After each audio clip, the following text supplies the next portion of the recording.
Salut Thor et gemermat en tol lagat. Irio emaon per jardin moderne et roazon evit ober an aodegez gant krenaden, ur strolat nevez flam krouet gant erwan burbon. Krouet eo bet ar strolat krenaden un nebeut michouzo gant an trompier erwan burbon. Ar bladen genta a zo deuet ermez e miz du daouvil pevar varnugin. Irio emañ erwan o prienti un arbaden evit al leuren gant daouzoneur Barbara Lecraz a Brian Ruellan.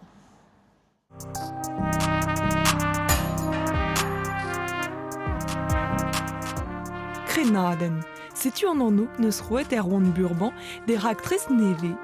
Embandet eo bet ar bladen genta e miz du ar bloaman, un nekton evit dansal.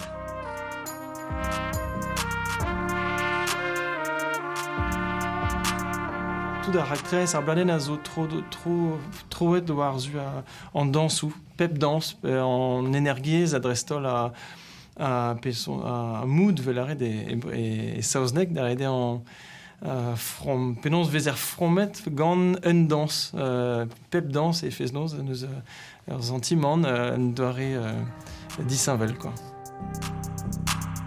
E bar sa raktres evez klevet trompi ar luskou elektronek doare trap, ur sort hip-hop, evit ar wech kenta e kan erwan. En yoten zo pe falchet, brumeniracta les neusgret, brumenira à la varée, en nos armeurs les narrés, précisément frumenterval, kentavaloir du brohal, kenaland buelut tenem giz, rama boton toire giz. Pez a zo neve evidon eo kan a ran baz a raktreze, pez a ren a rok pa oa festou, pe en tavard, pe festou nozie, me gisse baz an dans, quoi. Gaze a wechman meus kemer d'ar mikro, hag an krog da gant a ie. Gant an autotune, puis ma ran da go d'ar zonze e ie, hag kaut mur energiez. Erwan neus kouet ar bladen e unan, goude neus savet ur strolat evit al leuren gant Brian Ruellan a Barbara Lecraz.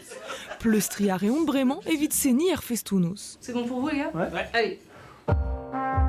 Vraiment, nos saisons, ur c'hwer 16 miz, evit lakad tout zed a veza ur strolat war al leuren evit an danserien. Neuze reom tolioù ese gant danserien, hag a zo pli jusqu'enan, évidemment, à Guillet et labouron, mais jardin moderne, à Zé, et studioyou labour, war Zé, quoi. La cad Antonio, devait à Iror, comme mur à Frankis.